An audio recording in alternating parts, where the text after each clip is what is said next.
Variation of g with depth. और हम मान के चल रहे हैं कि अर्थ की डेंसिटी यूनिफॉर्म है, कि throughout the earth its density is same.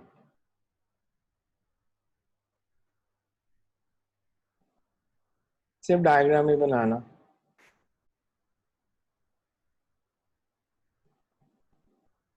So you can write, consider Earth to be a, consider Earth to be a uniform sphere. Consider Earth to be a uniform sphere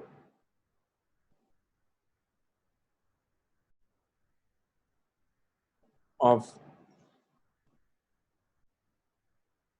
radius r and density rho. Of radius r and density rho.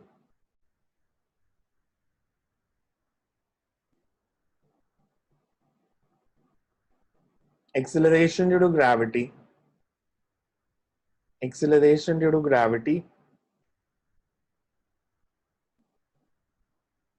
on the surface of Earth is. Acceleration due to gravity on the surface of Earth is G is equals to, ये formula कल drive किया था, G is equal to 4 by 3 G pi r rho. G is equal to 4 by 3 G pi r rho. If point P1, if point P1 is at a depth, if point P1 is at a depth,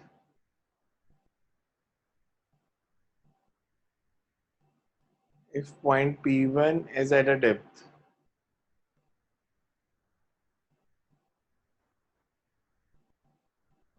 D below the surface of Earth, is at a depth D below the surface of Earth, acceleration due to gravity is due to smaller sphere. Acceleration due to gravity is due to smaller sphere of radius r minus d.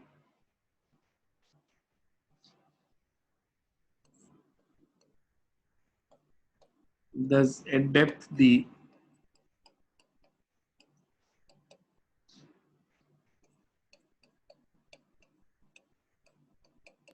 Sir smallest sphere से repeat कर दो। at depth d, acceleration due to gravity is due to smaller sphere of radius r minus d.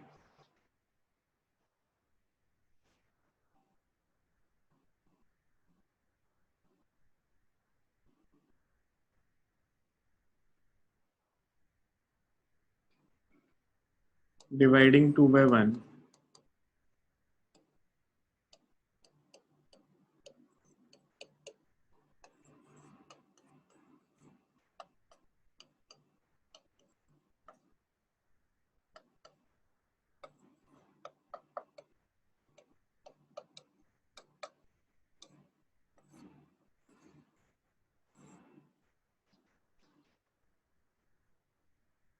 So g dash is equal to g1 minus d by r.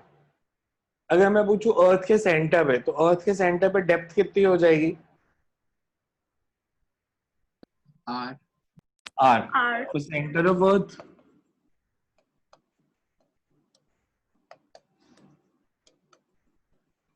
D is equals to R. अगर D is equals to R substitute करेंगे तो this would be, मतलब अर्थ के centre पे acceleration due to gravity 0 होती है. So g dash is equal to g1 minus r by r, so it will be 0.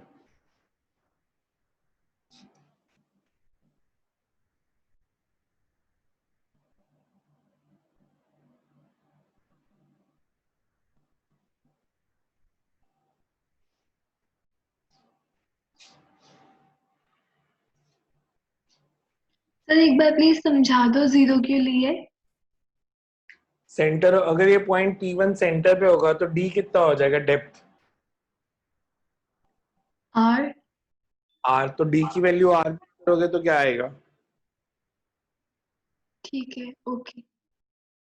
Because D की value R put करेंगे formula में तो वो 0 आंसर आ जाएगा.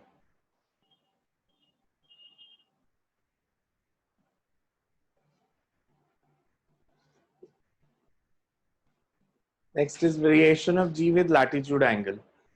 इसकी डेरिवेशन सिलेबस में नहीं है, मैं करवाने लगा हूँ, बट बोर्ड के सिलेबस से कट गया। रिजल्ट इंपॉर्टेंट है, रिजल्ट याद रख लेना। Variation of g with latitude angle. और अगर कोई स्वामी संदास में है तो वो कर भी लेना, स्वामी संदास करा देगा ये डेरिवेशन भी। Variation of g with latitude angle.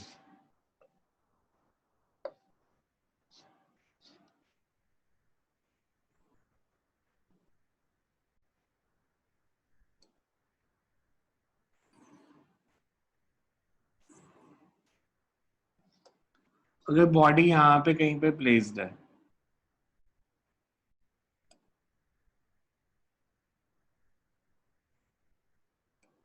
say at point P1,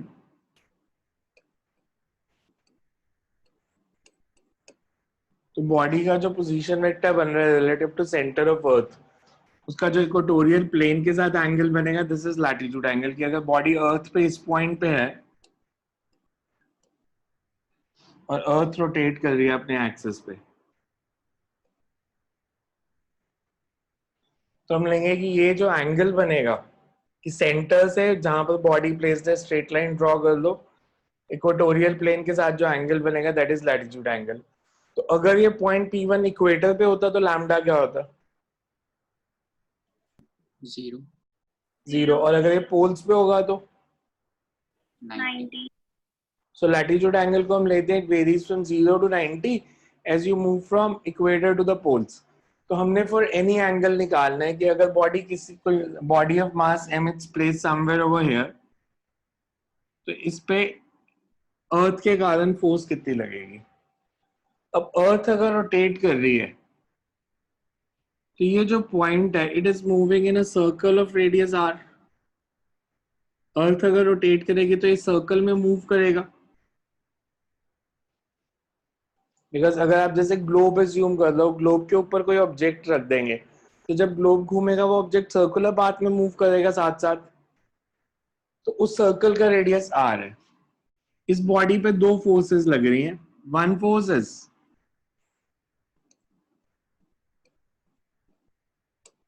gravitational force acting towards the center, and second force is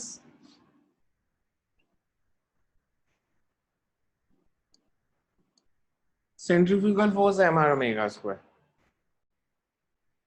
अब अभी तक जब हम क्वेश्चन करते थे body placed on surface of earth, तो हम कभी ग्रेविटेशनल फोर्स तो मार्क करते थे mg, बट हम कभी भी सेंट्रीफ्यूगल फोर्स मार्क नहीं करते थे।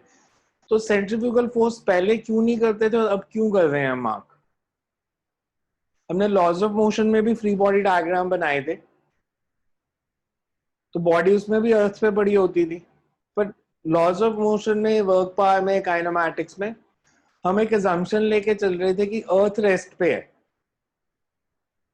हम ये अज्यूम कर रहे थे कि अर्थ मूव नहीं कर रही, पर जब हम ग्रेविटेशन की बात करेंगे तो earth is an astronomical body जिसको आप बाकी प्लैनेट्स की मोशन के साथ इसकी मोशन को कोरिलेट करना है। तो अगर आप इसको बाकी यूनिवर्स से देख रहे हो तो earth is rotating about its axis as well as its revolving about it sun. तो उस केस में आपको अर्थ अगर एक्सेलरेट करेगी तो ये इनर्शियल फ्रेम होगी या नॉन इनर्शियल होगी? नॉन इनर्शियल फ्रेम होगी, तो आपको सूडो फोर्स मार्क करनी पड़ेगी न्यूमेरिकल में। तो सिर्फ इसी चैप्टर में हम सेंट्रीफ्यूगल फोर्स मार्क करेंगे।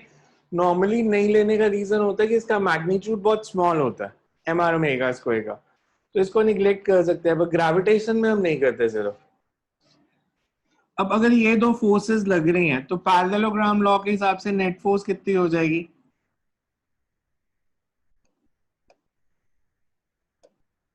mg dash. अगर ये एंगल लैम्डा है तो ये भी लैम्डा होगा। mg और mr ओमेगा स्क्वायर, इनके बीच में एंगल कितना हो गया?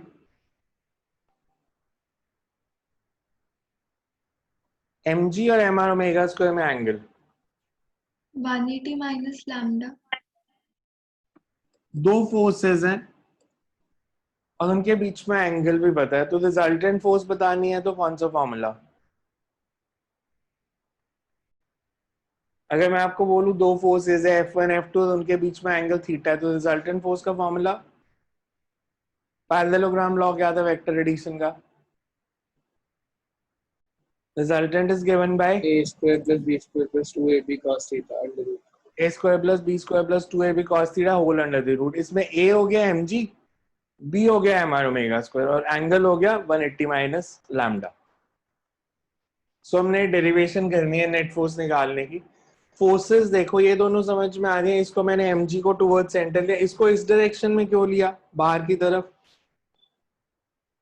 बिकॉज ये इस सर्कल में मूव कर रही है, तो सेंट्रीपिटल फोर्स इनवर्ड होगी तो सेंट्रीफ्यूगल आउटवर्ड्स होगी। अर्थ के सेंटर ऑपोजिट नहीं लेना है, ये इस मोशन में मूव कर रही है इधर से, तो इधर से outwards. So mg force to vertically downwards करनी चाहिए, तो हमें नहीं, वो mg फोर्स वर्टिकली डाउनवर्ड्स हम अभी तक मार्क करते थे बिकॉज अर्थ को हम फ्लैट सरफेस मानते हैं, yes पर ग्रेविटी हमेशा it x towards the centre of earth. yes sir. तो अगर अर्थ को मैं फ्लैट बना दूंगा तो वर्टिकली डाउनवर्ड्स हो जाएगी, बट हम पहले हम कभी अर्थ बनाते नहीं थे, अब अर्थ बना के फोर्सेस मार्क कर रहे हैं, तो इसलिए अर्थ की मोशन भी ले रहे हैं और ग्रेविटी को टुवर्ड्स सेंटर ले रहे हैं। Okay. So you can draw this diagram, फिर करते हैं इसको solve.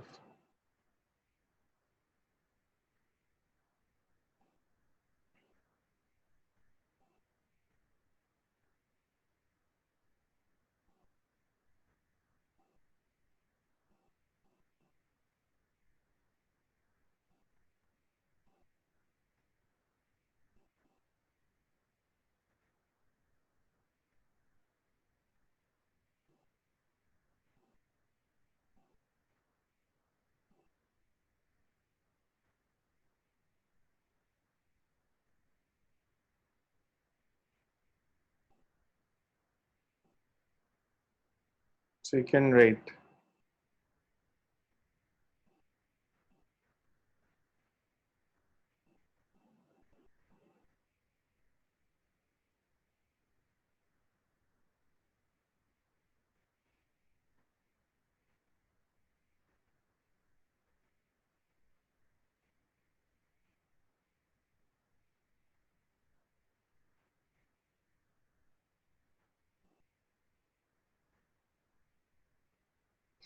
consider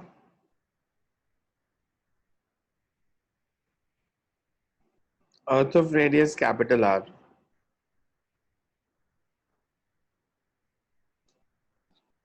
rotating about its axis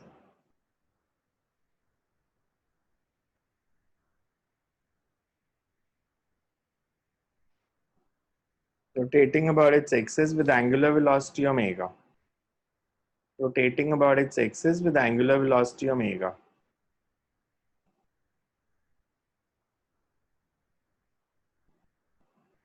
If a body of mass m, small m, if a body of mass small m is placed at,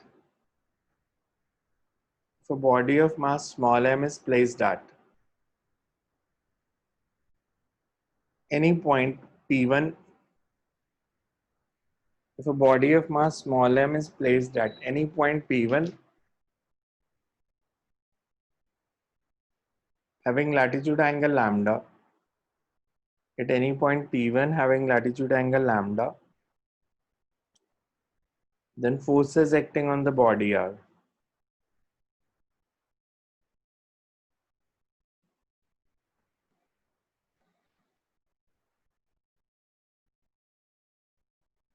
weight of the body acting towards, weight of the body acting towards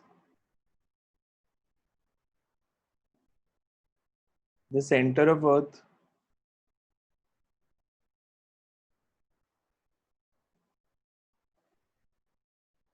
and centrifugal force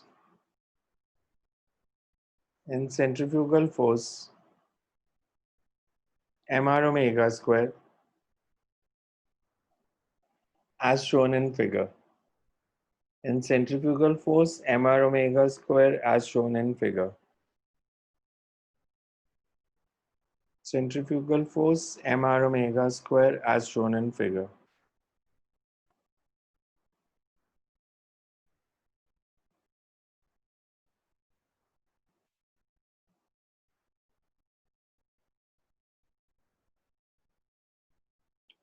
Centrifugal force mr omega square as shown in figure.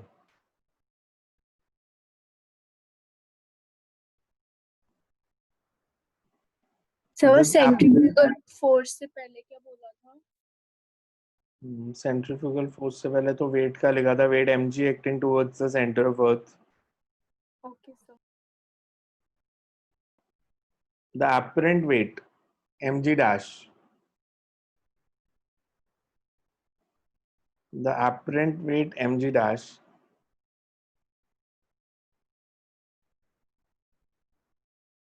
is the vector sum of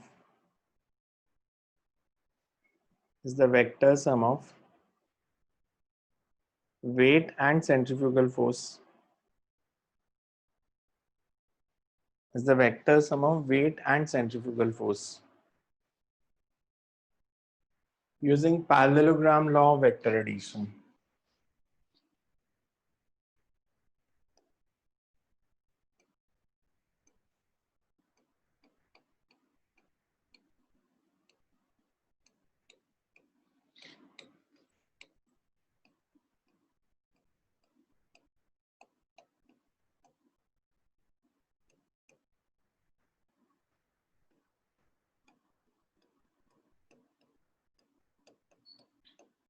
ये step देखो, ठीक है. A square plus B square plus 2ab, A square plus B square plus 2ab cos theta.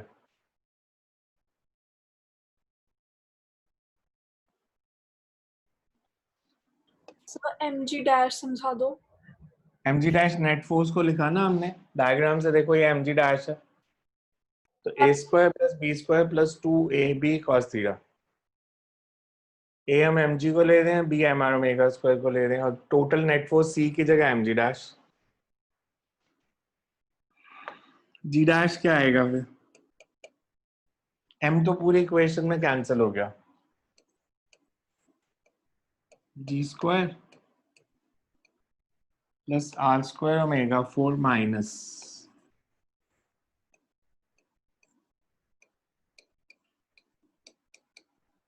Because cos 180 minus lambda क्या होता है?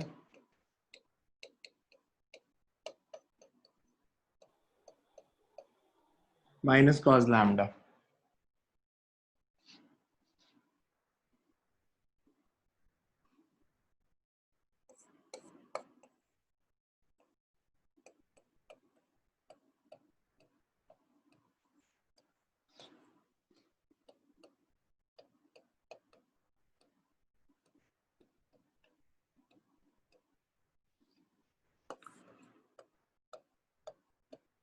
Because omega is small, तो omega raise to power 4 वाले term को नेग्लेक्ट कर देंगे.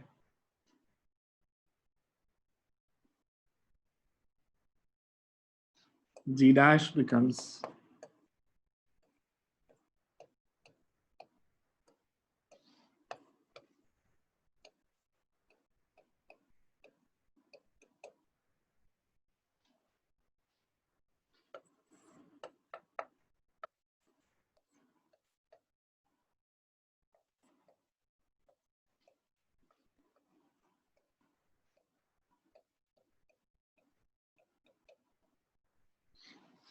बाइनोमियल एक्सपेंशन करेंगे तो क्या आएगा?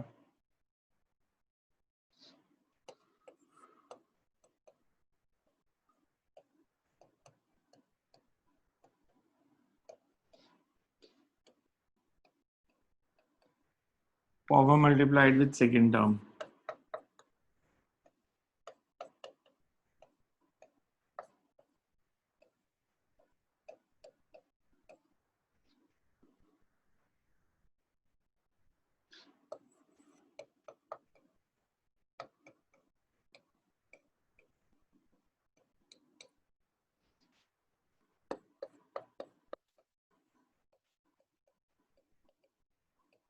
आपको ये रिजल्ट याद रखना है, this is very important, otherwise ये डेरिवेशन तो बोर्ड ने हटा दी सिलेबस से.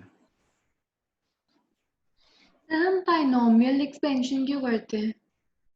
जब भी पावर हटानी होती है ना और सेकंड टर्म स्मॉल हो तो सिंप्लीफाई करने के लिए बायनॉमियल एक्सपेंशन करते हैं। मेडिकल है नॉन मेडिकल है?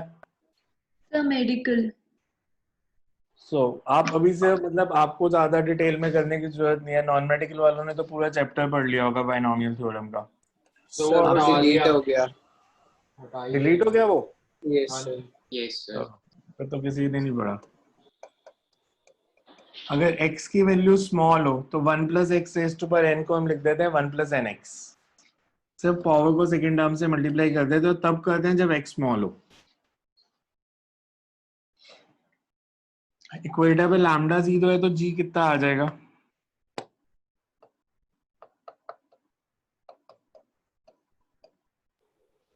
पोल्स पे लैम्डा 90,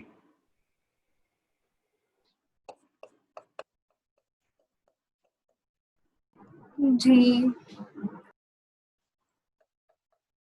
cos 90 0 हो जाएगा तो g dash is equals to g।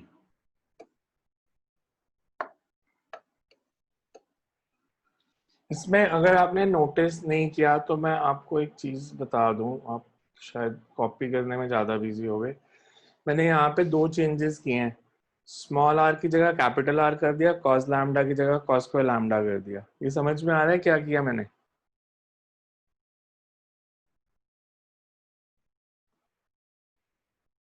अब ध्यान से देखो ना, यहाँ स्मॉल आर था, मैंने इधर कैपिटल आर कर दिया, कॉस लैम्डा की जगह कॉस स्क्वायर लैम्डा कर दिया। बिकॉज हम कैसे कर रहे थे, डायग्राम दोबारा से एक बार ही देख लो।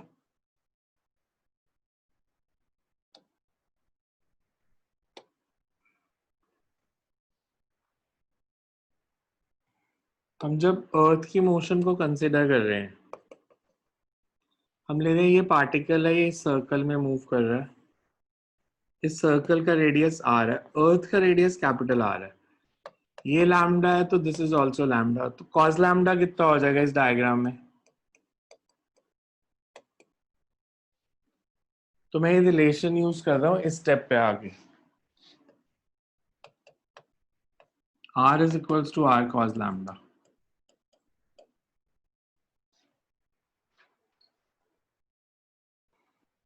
ये रट लो, this is very important. Derivation नहीं आएगी बिकॉज कंपटीशन में वैसे भी डेरिवेशंस तो आनी नहीं, तो results are more important and how you want to use that results. इससे पता क्या चल रहा है, अर्थ की एंगुलर वेलोसिटी बढ़ती है तो आपका वेट चेंज होगा या नहीं होगा? अगर अर्थ की वैल्यू बढ़े ओमेगा की तो आपका वेट चेंज होगा या नहीं होगा? अच्छा ये बताओ, दो फॉर्मूले आए, इक्वेटर पे वैल्यू आ रही है g minus r omega square और पोल्स पे आ रही है इट्स g। ज्यादा कहां पे है? होल। पोल्स पे। तो मैं आपसे बोलूं, मैं अगर आपको यहाँ से जलंधर से चेन्नई भेज दूं तो आपका वेट बढ़ेगा या कम हो जाएगा? सेम रहेगा। जी बदलेगा नहीं, कम हो वेट जाएगा। भी जी, मैं मास नहीं बोल रहा, वेट। तो अगर आप जलंधर से चेन्नई जाते हो, आप इक्वेटर से पोल्स की तरफ जा रहे हो या पोल से इक्वेटर की तरफ जा रहे हो? पोल से इक्वेटर। इक्वेटर कहाँ से पास करता है? इक्वेटर कहाँ से? इंडिया में से इक्वेटर पास नहीं करता है। सेंटर। नहीं करता सर, इंडिया नहीं करता सर इक्वेटर पास इंडिया में। इंडिया से तो गोवा इक्वेटर से पास करता नहीं, तो इंडिया के सबसे पास कौन सी जगह जहां से इक्वेटर पास करता है? कन्याकुमारी। इंडिया के पास मतलब इक्वेटर पास कहाँ से करता है? कन्याकुमारी के पास है, दैट इज डिफरेंट। इक्वेटर है कहाँ से? इंडिया के पास किधर से क्रॉस कर रहा है वो? कौन सी कंट्री में से? श्रीलंका। श्रीलंका। नहीं, तो श्रीलंका श्रीलंका से से। इक्वेटर पास करता है, तो श्रीलंका से अगर आप जम्मू कश्मीर की तरफ आओगे तो जी की वैल्यू बढ़ती जाएगी। जी की वैल्यू बढ़ती जाएगी बिकॉज इक्वेटर से पोल्स की तरफ जाने से जी बढ़ता है। जी बढ़ेगा तो आपका वेट भी बढ़ेगा। तो आप जलंधर से कन्याकुमारी जाओगे तो बिकॉज जी की वैल्यू कम हो रही है, आपका वेट भी कम हो जाएगा। मास उतना ही रहेगा, वेट कम हो जाएगा। तो जो वेइंग स्केल है ये मास बताता है या वेट बताता है? वेट। मास पास। कांस्टेंट रहता है सर। कांस्टेंट रहता है मतलब?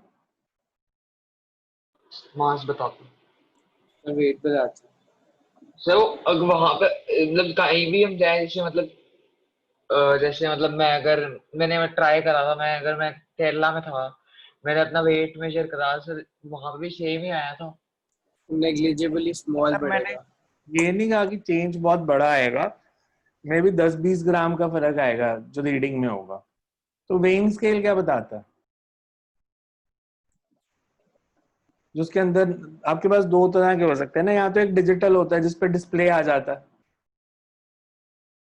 तो लिखा आ गया मान लो से 65.5, तो वो क्या है, यूनिट क्या है उसके? है न्यूटन पर लिखे केजी आते हैं।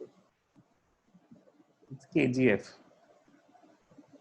वो वेट ही मेजर करता है, बिकॉज प्रिंसिपल आप शायद भूल गए, आप उसके ऊपर खड़े हो गए तो उसके नीचे स्प्रिंग दबेगा, तो फ्री बॉडी डायग्राम बनाएंगे तो mg acting downwards, restoring force in the spring upwards.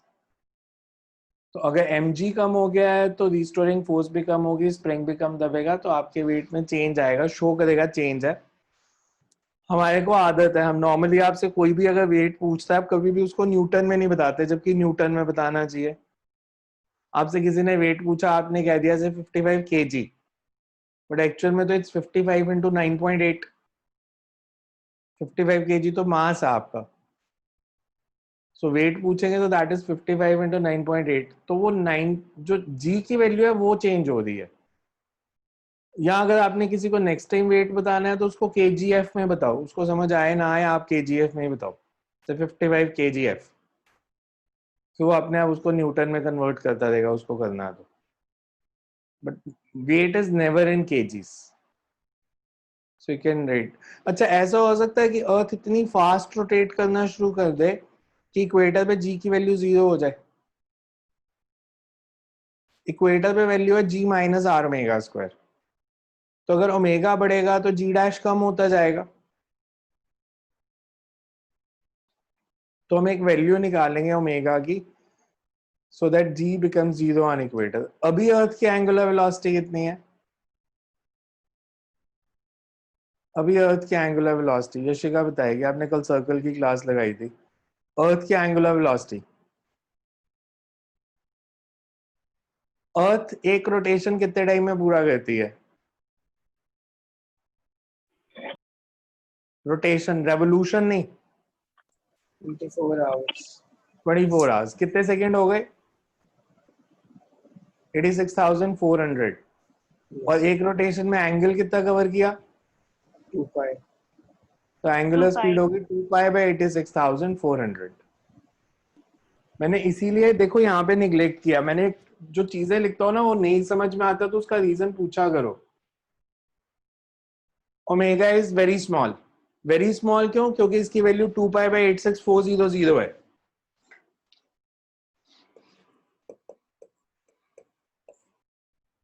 तो इसको मैं ऐसे भी लिख सकता हूँ, 8.6 इंटू 86400 थी, तो इसको मैं लिख सकता हूँ 8.6400 इंटू 10⁴। तो बेसिकली 2 पाई बाई 8.6, इसको अगर मैं 4 कर दूंगा तो -4 की जगह क्या आ जाएगा, 4 टाइम्स करोगे तो -16।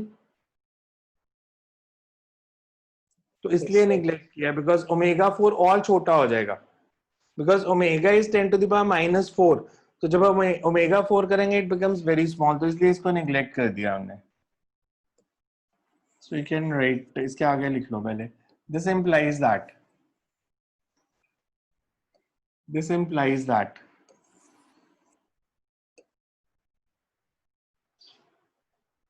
as this implies that as the system moves, as the body moves from equator to poles, as the body moves from equator to poles, the value of g increases, the value of g increases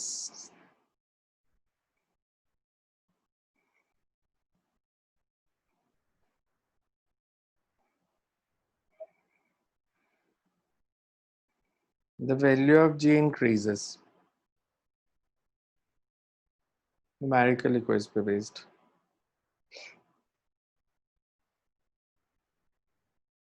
How much faster should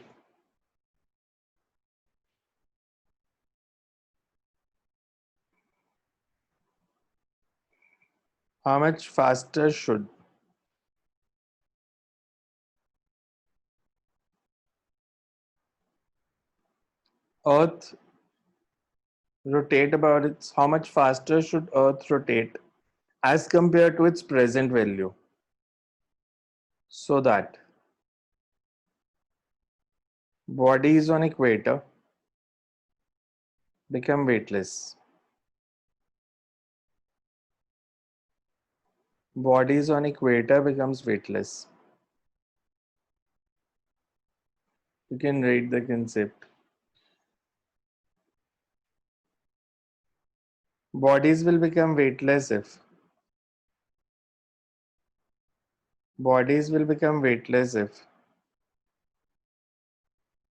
acceleration due to gravity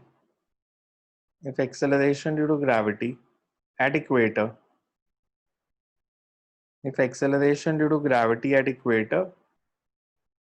reduces to zero, that is फिर line repeat करना. bodies become weightless at equator if acceleration due to gravity at equator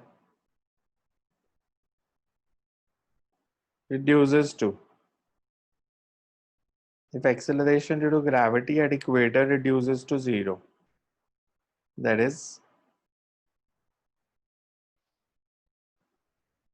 G dash is equals to zero. तो हमें बताना है present value से कितनी fast rotate कर रही है. G dash जब जीरो हो जाएगा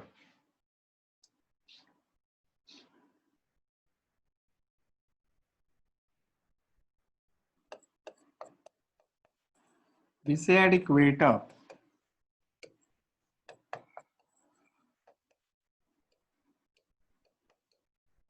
implies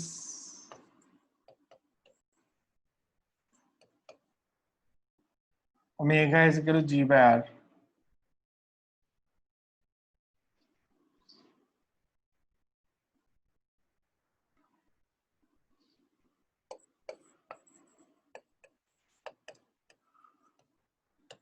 Present value of angular velocity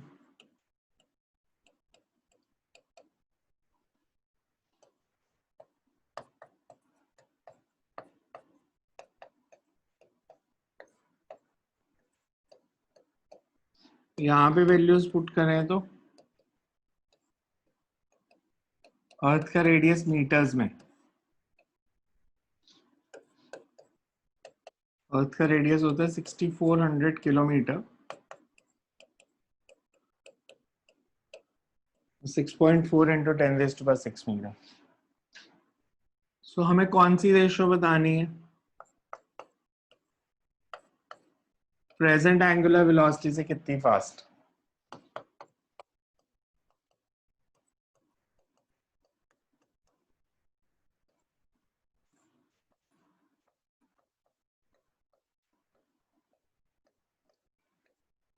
solve करने की जरूरत नहीं है, रट्टा मार लो. 17 टाइम्स. अभी जिस स्पीड से अर्थ मूव कर रही है उससे 17 टाइम फास्टर मूव करेगी तो बॉडीज वेटलेस हो जाएंगी.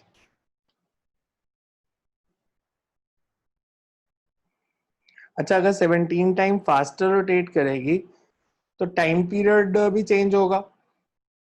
अभी टाइम पीरियड अगर 24 आवर्स है और एंगुलर वेलोसिटी 17 टाइम्स बढ़ती है तो time period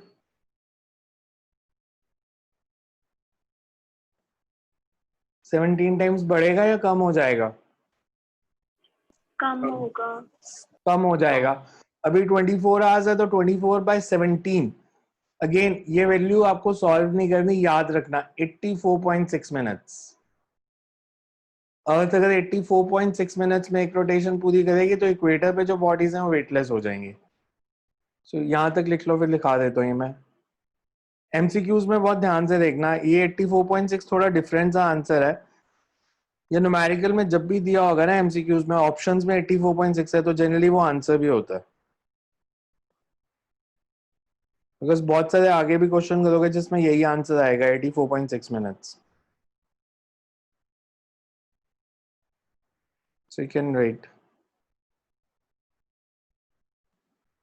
This implies that.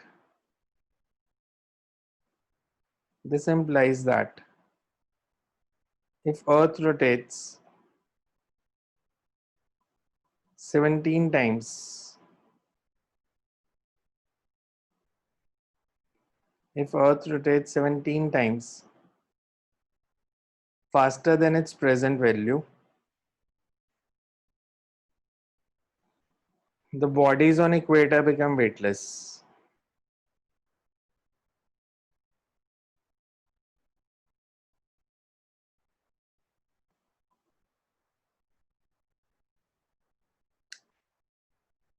Or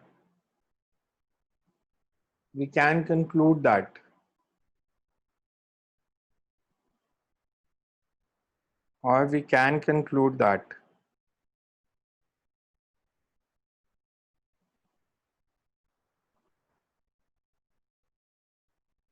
if time period of rotation of Earth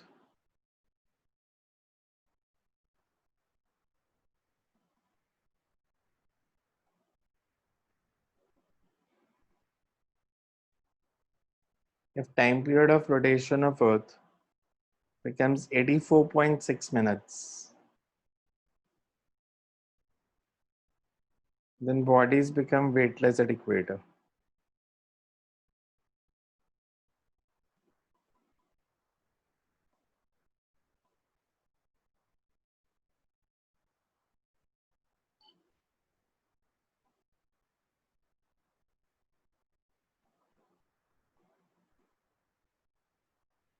Bodies on equator become weightless. एक कल जो फॉर्मूला किया था उस पे न्यूमेरिकल करो. Find acceleration due to gravity. Find acceleration due to gravity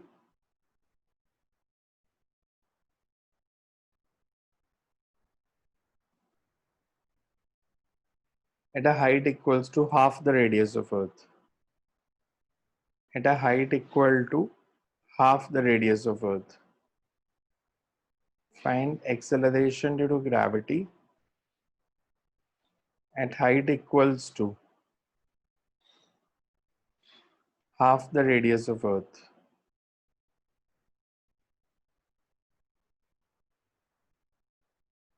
At height equals to half the radius of Earth.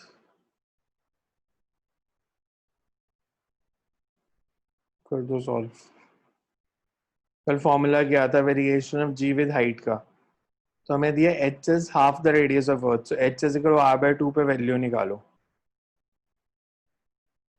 Find the value of g at h is equals to r/2.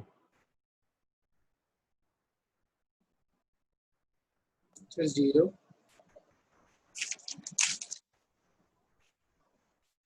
सब लोग solve करो.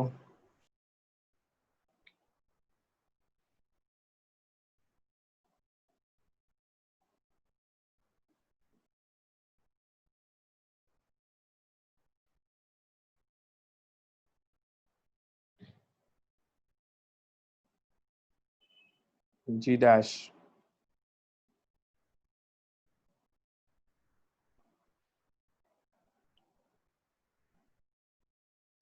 4/9 G. बाकी लोग दो answer आ गए, एक 0 एक 4/9 जी. बाकी लोग देखो क्या आंसर आ रहा है.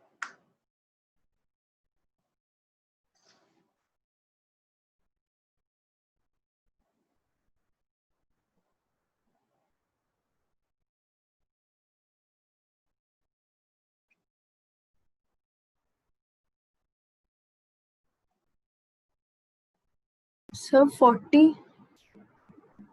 40. जी की वैल्यू बढ़ गई. हाइट के साथ तो जी कम नहीं होता.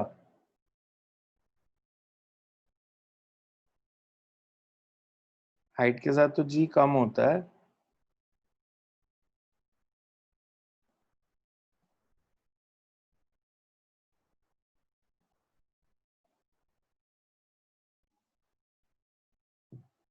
सर मेरा भी 0 ही आ रहा है. अच्छा, जो 0 आंसर आया है उसमें देखो आगे कुछ लिखा था, वो कब अप्लाई करना है. For h, very small than r. H is very small as compare to r. तो मैं तो एच स्मॉल नहीं ले रहा ना, 3200 किलोमीटर ले रहा हूँ एच को. जो G dash is equal to G one minus two H by R formula है, वो तो तब लगना है if H is very small. It is not a general formula. So हमें ये फॉर्मूला यूज करना है. G dash is equals to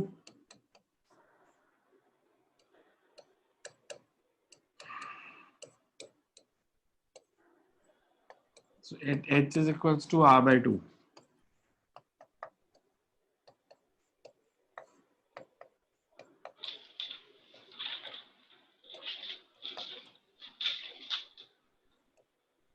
because ये जो फॉर्मूला है इसमें कंडीशन है साथ में 1 by 2h by r. This is applied only if h is very much less than r.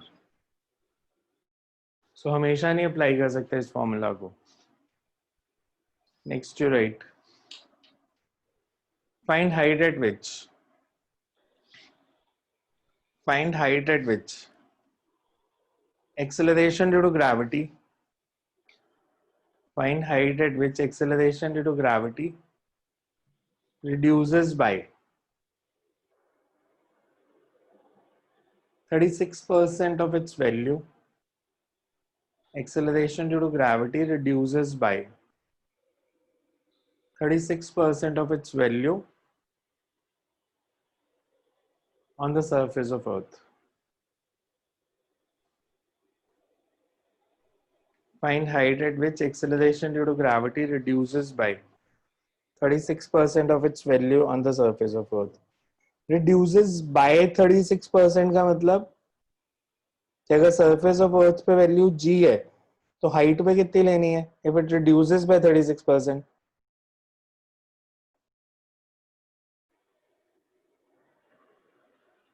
Because language ध्यान से पढ़नी पड़ेगी ना. यहाँ तो आता है 64%.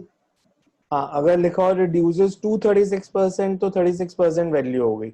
Reduces by 36% means it's 64% of the value on the surface of Earth.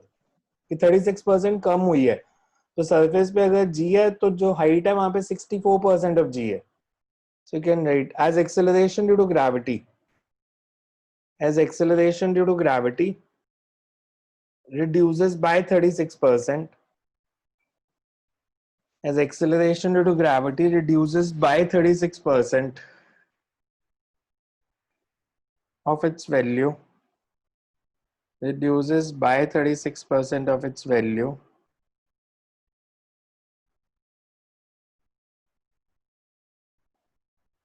it implies that the value at height h is, it implies that the value at height h is 64%, value at height h is 64% of the value, 64% of the value on the surface. So g dash is 64 g by 100. G dash is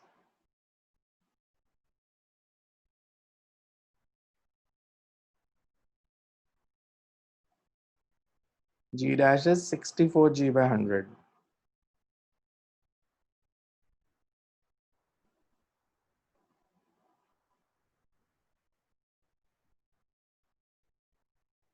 करो solve h की value.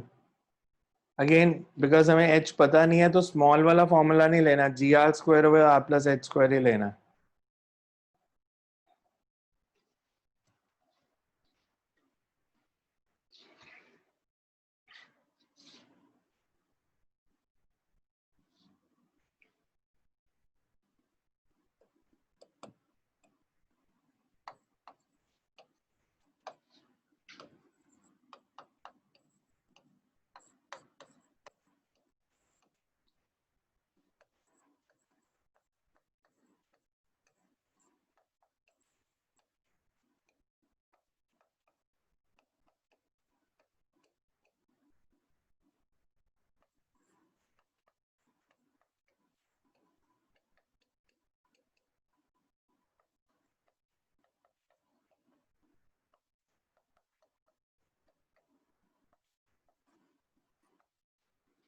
h is equal to r by 4.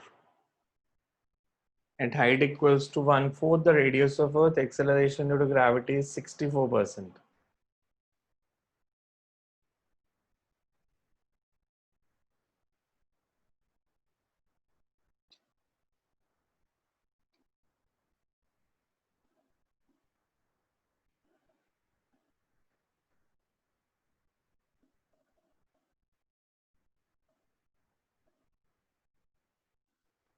Sir ये values नहीं समझ आ रही, please एक बार समझा दो। कौन सी वैल्यूज?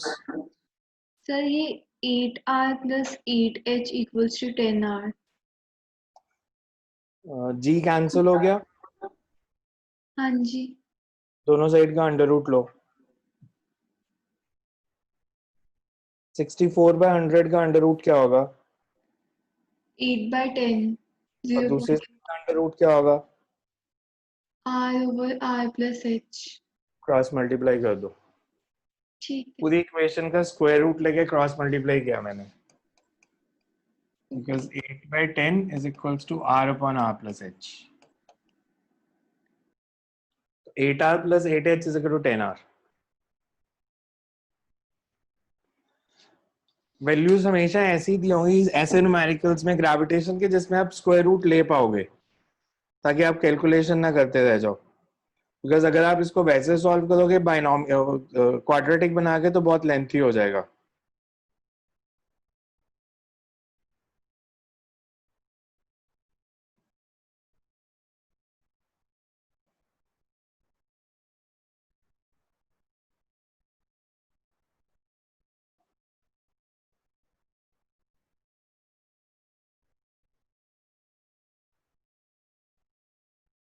आया समझ सबको कैसे किया है? यस नेक्स्ट लिखो।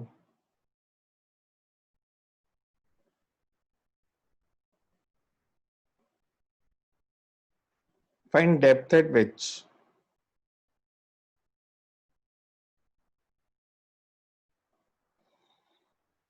acceleration due to gravity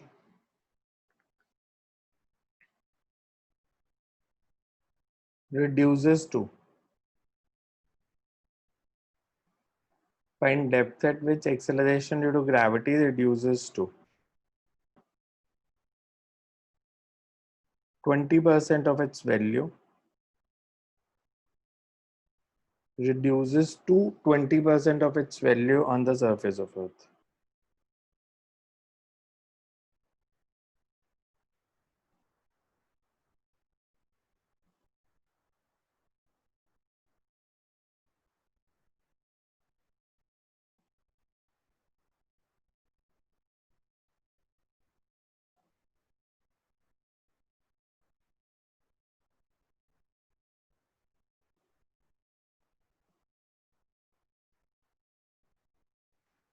Acceleration due to gravity reduces to 20% of its value on the surface of Earth.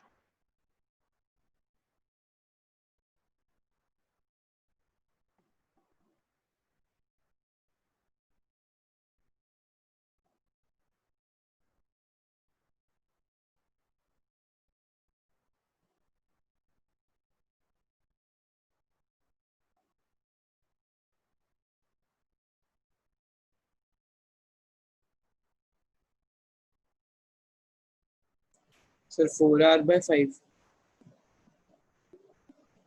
4r/5 ठीक है।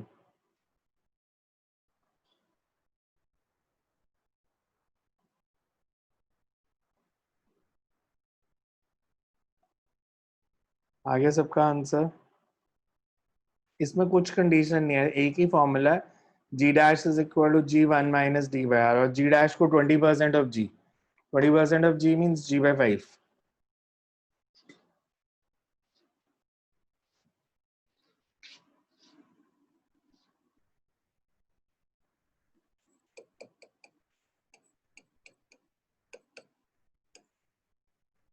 और ये हमें दिया है 20% of g।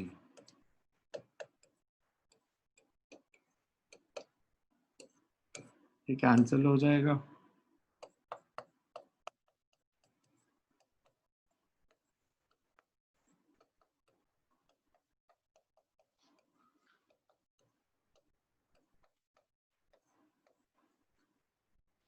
D is equal to 4r/5.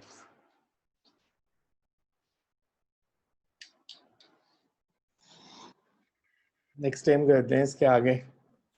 Sir मेरे को पिछले लेक्चर में डाउट था क्या? सर कि जब हम रेडियस डबल कर देंगे दोनों स्फीयर्स का तो फिर मास 8m कैसे हो जाएगा? वॉल्यूम ऑफ स्फीयर क्या होता है? 4/3 पाई r क्यूब. रेडियस डबल होगा तो वॉल्यूम कितना बड़ा होगा? 8r cube 8 times. 8 टाइम्स. तो मास भी तो 8 टाइम्स ही होगा. वॉल्यूम इनटू डेंसिटी तो मास होता है. ओके सर और जैसे कि दो स्फीयर्स अगर 2r के हमने रखे हैं तो उनके बीच में डिफरेंस तो 4r होगा ना डिस्टेंस. तो फिर हमने 2r डबल ही तो किया है. हमने डिस्टेंस डबल ही किया है ना. पहले 2r था, 4r हो गया. मास 8 टाइम्स बढ़ाया, डिस्टेंस डबल किया, बस यही तो कंसेप्ट है. 64 ऊपर आ गया, नीचे 4 टाइम्स आ गया. पहले भी तो डिस्टेंस 2r था, पहले r थोड़ी था. 2r से 4r हुआ है तो डिस्टेंस डबल हुआ है. 4 टाइम्स नहीं हुआ बिकॉज पहले भी r डिस्टेंस नहीं है, पहले भी 2r डिस्टेंस है.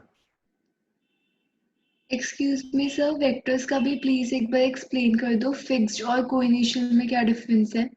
कोइनिशियल अलग अलग वेक्टर्स होते हैं, मतलब बहुत सारे वेक्टर्स. जैसे आपकी डिस्प्लेसमेंट, आपके फ्रेंड की डिस्प्लेसमेंट, सारे एक ही क्लासरूम से चले. फिक्स्ड वेक्टर होता है कि आपकी डिस्प्लेसमेंट आज की, कल की, परसों की, मतलब आपका एक ही वेक्टर है कि आपका डिस्प्लेसमेंट वेक्टर, तो उसका इनिशियल पॉइंट सेम है, फाइनल पॉइंट अलग अलग हो सकता है. और कोइनिशियल होता है कि नंबर ऑफ वेक्टर्स हैं जिनका इनिशियल पॉइंट सेम है. मतलब जैसे आपने डॉग को मान लो किसी पोल से बांध दिया, तो वो जो पोल पे फोर्स लगा रहा है वैसे इट्स अ फिक्स्ड वेक्टर कि उसका इनिशियल पॉइंट तो पोल ही है, फोर्स तो वहीं पे लगा रहा है. बट अगर मैंने दो डॉग्स बांध दिए, दो अलग अलग डायरेक्शन में फोर्स लगा रहे हैं, तो वो कोइनिशियल फोर्सेस लगा रहे हैं. तो बेसिकली डिफरेंस होता है कि हम एक वेक्टर की बात कर रहे हैं या एक से ज्यादा की बात कर रहे हैं. कोइनिशियल डिफरेंट वेक्टर्स के लिए होता है. Okay sir.